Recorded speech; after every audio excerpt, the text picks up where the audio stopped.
이준석이 살아남는다라는 건 극히 드문 일이겠죠. 이재명에게는 말이죠. 반갑습니다. 김영윤TV입니다. 이재명 대통령 당선 바로 효과 나타나는데 말이죠. 미국으로 재편되고 있는 전 세계가 이재명의 당선을 어떻게 생각할까? 미국에서 이재명 당선에 껄끄러운 반응을 보였습니다. 미국 대변인도 이재명 당선에 대해서 딱히 할 말이 없는 듯한 공식적인 내용이 있다. 그런데 서류를 찾아도 없네. 필요할 때 주겠다. 이런 식으로 이야기를 했죠. 그러니까 이재명의 당선 자체가 이 대한민국의 이 한미동맹 근간을 흔드는 겁니다. 이 시도 때도 없이 쉐쉐를 하면서 주한미군을 주둔군이다라고 이야기하는 역사관을 가진 그런 대통령을 곱게 받아들일 수가 없죠. 사실 대부분의 국민, 우리나라 국민의 반은 이재명을 대통령으로 받아들이지 못하고 있을 겁니다. 저는 대선 불복입니다. 이재명을 대통령이다라고 부르는 것 자체가 제 피가 맞지 않는 것 같습니다. 이재명은 피의자입니다. 대북송금 사건도 있고요. 지금 8개 사건에 12개 혐의에 5개 재판을 받고 있습니다. 밑에서 이 일처리를 했던 사람들은 다 징역 나왔습니다. 그런데 그 핵심 대가리는 나는 몰랐어요. 나는 죄 없어요. 라고 이야기를 하면서 죄를 피하려고 지금 입법을 하고 있습니다. 대한민국의 헌법을 바꾸겠다. 헌법 유린을 하고 있는 거다라고 말이죠. 이재명이 대통령이 됐다라고 해도 재판은 계속 받아야 된다. 그러니까 재판 받고 네가 그렇게 전 정권의 이 무리한 수사다라고 이야기를 하는 걸 그냥 국민들 앞에서 입증시켜. 계속 재판이 있어야 된다. 64%. 중단해야 된다. 26%. 민주당의 지지자조차 42%가 계속 재판을 받아야 된다라고 이야기를 하고 있습니다. 저는 최단기 대통령직에서 끌어내려지는 대통령이 되지 않을까라고 생각합니다. 이재명이 대통령이 된다라는 건 상상을 할 수 없고요. 사실 대한민국 그렇게 국제사회가 경고를 했었죠. 대한민국 베네수엘라행 간다. 이제 이재명은 그럴 겁니다. 돈 뿌려 댈 겁니다. 그리고 대법원장 30명 지금 추진하고 있죠. 본인에게 입맛에 맞는 그런 네 죄를 사하노라라고 이 입맛에 맞는 판결을 해줄 사람들 쭉쭉쭉 세울 겁니다. 베네수엘라의 우고 차베스가 행정부의 권력을 그렇게 썼었죠. 사법부부터 무너뜨렸습니다. 법이 없는 나라는요. 개판 5분 전이 될 수밖에 없습니다. 자, 그런 이재명의 정치 보복 가장 1순위가 누굴까? 이준석입니다. 이준석 오늘 센 척하고 나왔는데요. 저는 꼴값한다라고 말하고 싶습니다.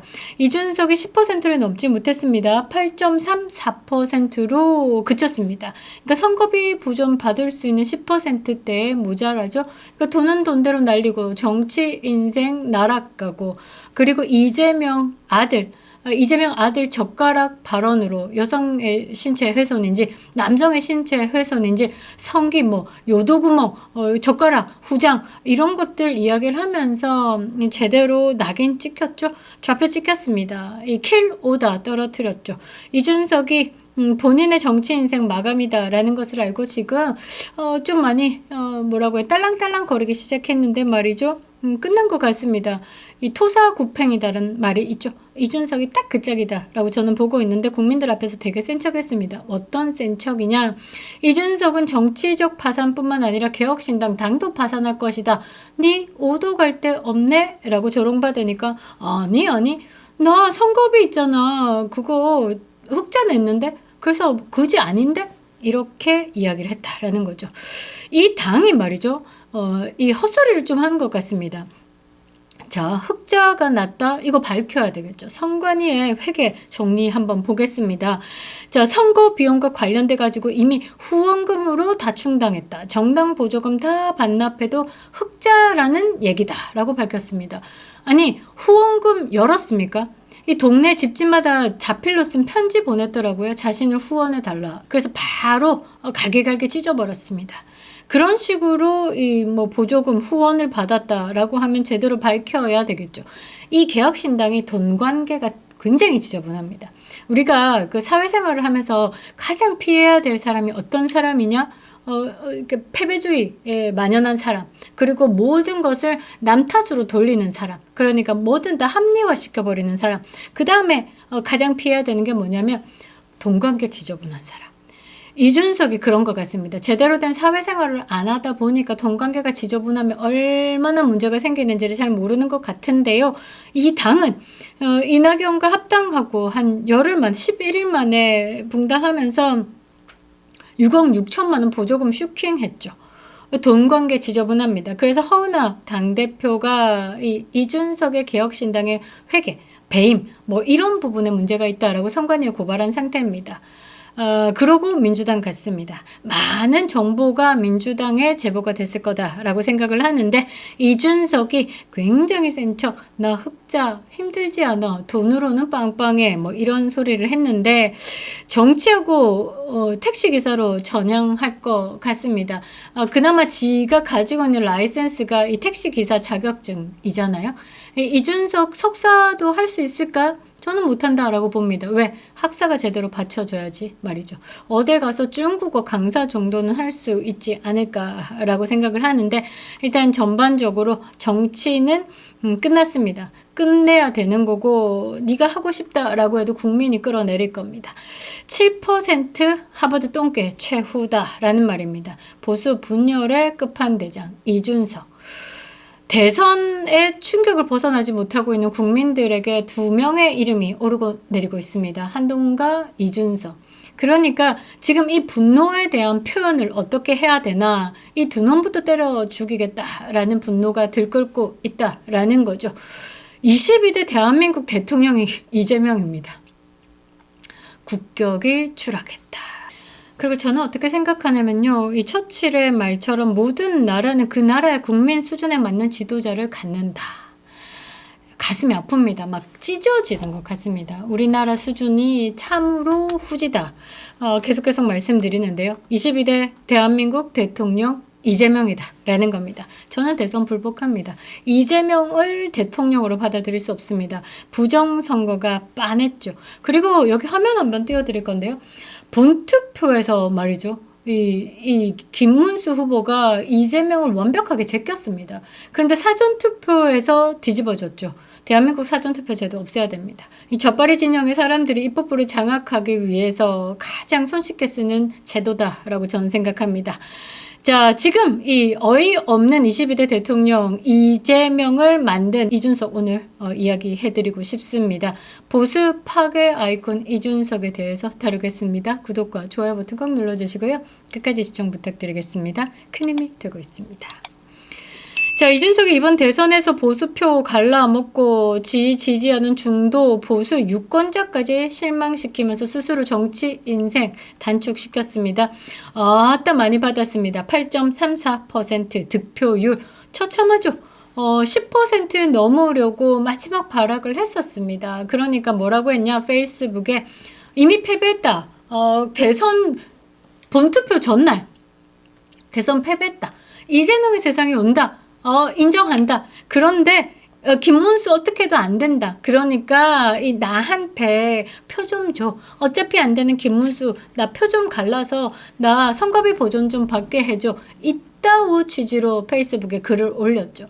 정말 이거 때려 죽어도 진짜 시원찮을 사람이다라고 생각을 하는데요. 8.34% 처참한 성적 거뒀습니다.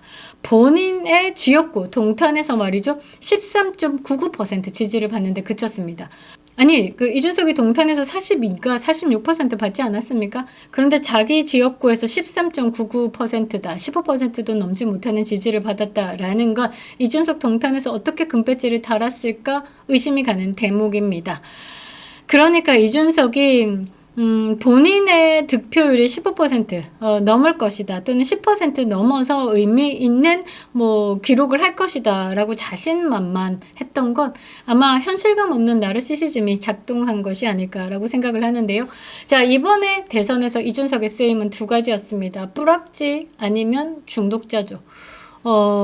첫 번째, 좌파와 뿌락지로서 제대로 임무 수행하지 않았을까.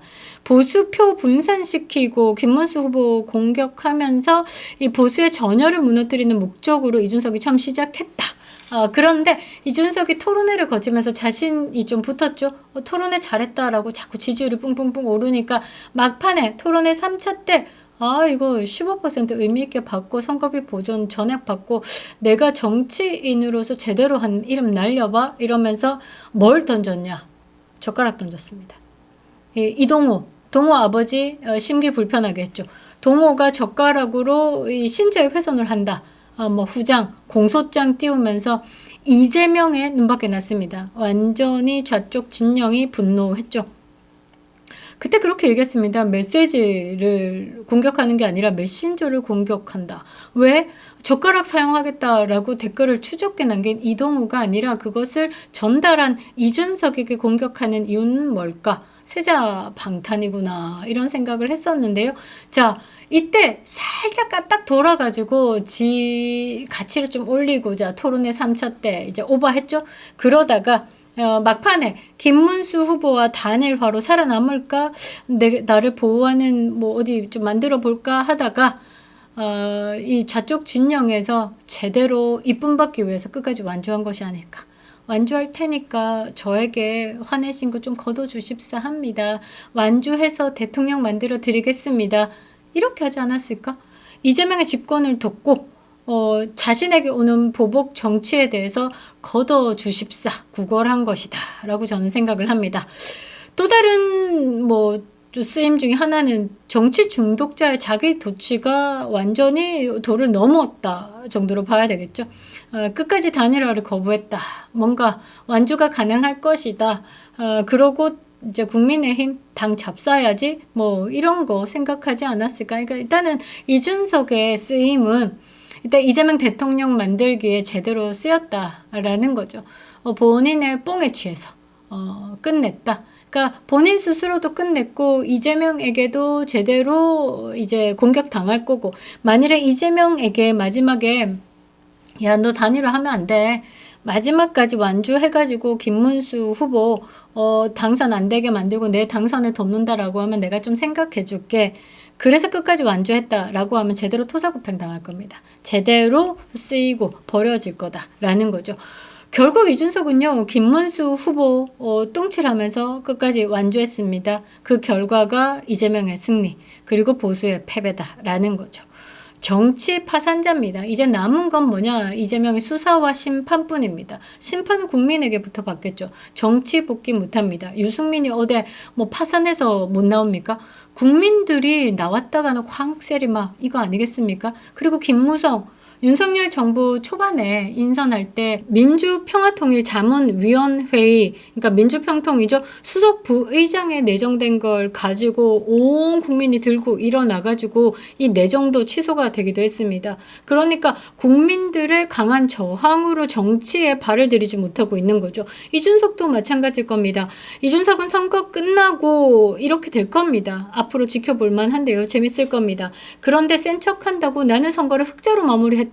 라고 발언하고 있죠. 30억 가량 들었다라고 합니다. 15억 정도가 국가에서 보조금이 들어왔죠. 정당 보조금을 제외한 나머지 15억을 후원금으로 채워서 이 선거를 마무리했다라고 하지만 저는 이것도 센 척한다라고 보고 있습니다. 일단은 보수를 파산시켜 놓고 당도 작사를 내놓고 지는 살아남겠다라고 입털고 있는 겁니다. 파렴치한 자기 고백일 뿐이죠. 개혁신당 실질적으로 파산 직전일 겁니다. 그리고 10% 득표율 미만으로 선거비 보조금 없습니다. 남은 것은 수사뿐이죠. 성상남 무고죄 유죄가 난 것도 아니고 무죄가 난 것도 아니고 이 불기소 처분으로 끝내버렸기 때문에 다시 수사 가능합니다. 좌쪽 진영에서 요거 물고 늘어지고 있죠. 그리고 명태균의 여론조사 조작 혐의가 있습니다. 지금 다뤄지고 있습니다. 그리고 이준석은 학력비리 있습니다. 하버드 학력비리. 지금까지 공보물 5번을 하버드에서 복수 전공했다. 바꿨죠. 조인트 컨센트레이션 했다. 이러면서 마구마구 바꾸고 이번에 선관위에 등록할 때 동탄 경찰서가 하버드 학력에 대해서 보증을 썼습니다. 부정선거를 대놓고 배째라식으로 하고 있는 선관위와 이준석은 참으로 끈끈하다라는 생각이 드는데요. 다른 후보들은 아포스티오 공증을 내는데 이준석은 말이죠. 내셔널 클리어닝 하우스에서 그러니까 사설 업체에서 뽑은 본인의 학력 기록을 가지고 이 선관위에 등록을 했다라는 겁니다. 이번에 뭐 클리어닝 하우스 뭐 대청소를 좀 할 때 이준석까지 싹쓸이 해야 될 것 같습니다. 자, 성상납 같은 경우는 문제 많죠. 본인이 윤핵관의 정치 공작에 의해서 당대표직에 끌려 내려왔다라면서 아직도 피해자 코스프레 하고 있습니다. 이재명도 그렇습니다. 이재명도 지지자들에게 뭐라고 하죠? 윤석열 정부의 검찰의 무리한 기소로라고 이야기를 하고 있죠. 자, 이준석 공소장 공개된다라고 하면 그 프레임도 끝장날 것이다 라는 겁니다. 이동호 젓가락 발언으로 문제가 있자 공소장 오픈했죠? 요거 자쪽 진영에서도 공소장 오픈하면 어떻게 할 겁니까? 지금 기다려라 는 거죠. 두근두근 할 겁니다. 더불어서요. 아직도 서초 경찰서에서 다투고 있는 게 하버드 학력 사기 의혹입니다. 뻔하게 하버드 학칙을 그대로 다운받아서 번역을 해서 줘도 권력에 가까운 이준석을 위해서 잠시 수사가 멈췄다라는 겁니다. 이것도 역시 무고죄 더해질 수 있습니다. 가중처벌 가능성도 제기가 되죠. 왜? 저를 명예훼손으로 고소했습니다. 허위사실 유포로 사실 적시에 의한 명예훼손이다라고 하면 어느 정도 인정하겠다마는 허위사실 유포다라고 했으니 진실을 다투고 나면 무고죄 진행할 수 있겠죠. 기대하시면 될 것 같습니다. 자, 결론은 말이죠. 보수를 분열시킨 이준석 더 이상 보수의 일원으로 부를 수 없는 정치 쓰레기에 불과하다라는 겁니다. 좌파 뿌락지, 정치 중독자, 가장 친중의 세력이지 않을까. 본질은 불분명하지만 분명한 건 말이죠. 딱 하나, 뭐죠? 이준석은 파탄자다라는 겁니다. 이재명의 집권을 실질적으로 가능케 한 제2의 공신입니다. 김문수 후보의 발목을 잡은 보수를 찢어놓은 배신자다라는 거죠. 정치 보복 없을 거라고 생각합니까? 너 토사구팽 당할 거다라고 이야기하고 싶네요. 착각입니다. 이재명은 말이죠. 필요 없으면 가차없이 버리죠. 그냥 똥개에게 자비를 베풀지 그건 이재명에게 달려 있겠지만요. 이준석이 살아남는다라는 건 극히 드문 일이겠죠. 이재명에게는 말이죠. 자비를 베풀지 않을 겁니다. 지금 보수가 결단해야 됩니다. 이준석이라는 암덩어리 완벽히 정리해야 됩니다. 다음 총선도 다음 대선도 기대를 하려면 이런 배신자들, 이 정체성이 불분명한 인간들, 보수를 입에 걸면서 분열을 조장하는 이런 인간들 결코 곁에 둬서는 안 된다라는 겁니다. 정치적 품격 없이 유권자들을 기만하는 그냥 친중의 세력인 겁니다. 이제 남은 건 정치적 심판일 뿐이죠. 이재명 세상으로 대한민국이 붕괴된다라고 하면 정말 억울해서 못 살 것 같습니다. 그립다 윤석열, 김영윤 TV였습니다.